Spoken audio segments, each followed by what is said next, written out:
Ce soir en tant que militant HES, donc homo et socialiste.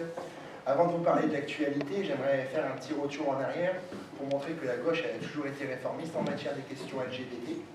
Donc dès l'élection de François Mitterrand, pour paraphraser un peu ce que Barbara avait dit dans ses chansons, l'air il semble plus léger parce que dès son discours d'investiture, François Mitterrand il décide de supprimer du code civil pénal hérité du régime pétiniste, des relations homosexuelles, la fin des contrôles policiers, et aussi la grande avancée de François Mitterrand, ça a été de supprimer la liste des maladies mentales, l'homosexualité auprès de l'OMC.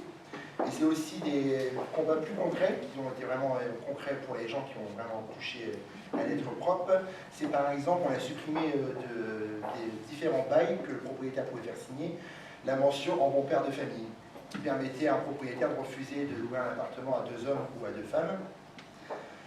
Toujours dans cette volonté réformatrice, la gauche qui retourne au pouvoir en 1997 décide, sous l'impulsion d'Elisabeth Guigou, alors ministre de la Justice, de faire voter le PACS, non sans déversement de haine et d'homophobie, c'est pas sans rappeler l'actualité qui nous touche personnellement.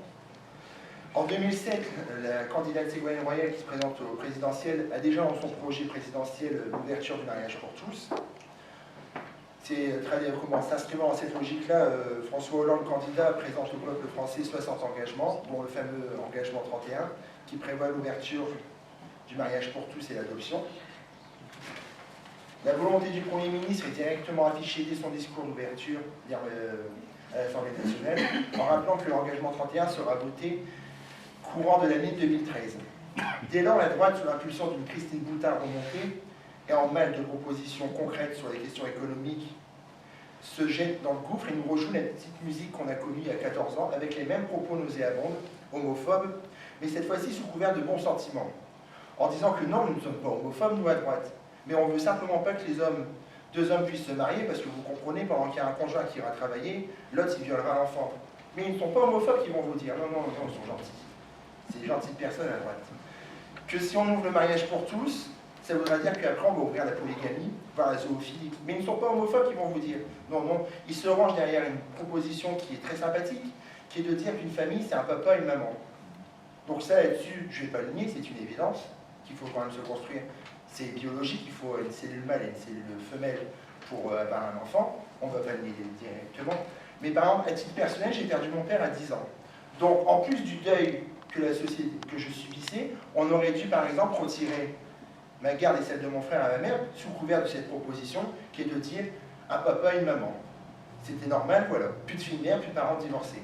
On peut dire qu'avec cette proposition de la droite la plus archaïque, les orphelinats exploseraient. Et là-dessus, c'est vrai que c'était peut-être leur proposition principale pour résoudre le chômage.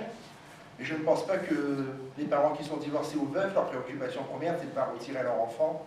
Parce que, qu'on se le dise entre nous, camarades, la seule chose qui compte pour un enfant se construire dignement, c'est l'amour. Est-ce que l'amour est hétéro? Est-ce que l'amour est homo? Je ne pense pas. La preuve, mon frère et moi, on s'est très bien construit avec une mère qui nous donnait l'amour d'un père et d'une mère en même temps. Et je pense que beaucoup d'enfants dans mon cœur se sont construits très bien avec un parent parce qu'il y avait l'amour. J'ai l'impression quand même que la droite oublie simplement une chose, l'amour, en restant dans une société héritée du Code civil. Mais ça date quand même des époques de Napoléon. On ne peut pas dire que la modernité est du côté de la gauche, de la droite.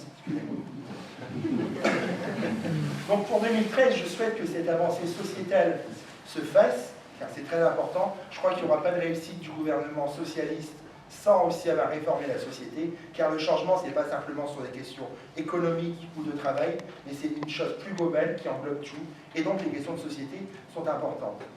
Bien sûr, je ne vais pas me satisfaire de voir l'ouverture du mariage pour tous et l'adoption. D'autres combats sont aussi amenés pour l'égalité parfaite. On a bien vu dans la société un Roland homophobe décomplexé. Mais c'est aussi notamment, par exemple, nous lutterons pour l'ouverture que les homosexuels puissent donner leur sang aux mêmes conditions que les hétéros, chose qui leur est encore interdite. Sachant que tous les ministres au gouvernement se sont exprimés personnellement en disant que dès qu'on retournera au pouvoir, la première chose que nous ferons, c'est supprimer cette interdiction qu'on juge aberrante. Marisol Touraine, ministre de la Santé, confirme sur une grande radio en disant « Non, je ne préfère pas donner l'autorisation aux homosexuels de donner leur sang »,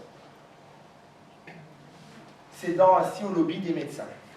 Donc pour conclure, j'ai fait court, parce que je sais que Sébastien a un discours à faire, tout ça. J'aimerais remercier des personnes qui ne sont pas forcément présentes ici, mais qui par la pensée le seront.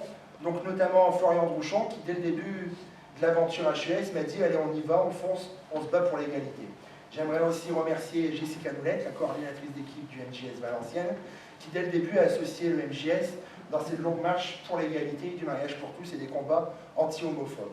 J'aimerais aussi remercier Valérie Capel, la SNV Julie et Jean-Luc Chénon qui n'est pas là, pour leurs idées qu'ils ont défendues avec nous à travers les différentes manifestations, que ce soit à Paris ou à Lille. Et pour ça, j'aimerais fortement les remercier. Et je vous souhaite une bonne et heureuse année 2013.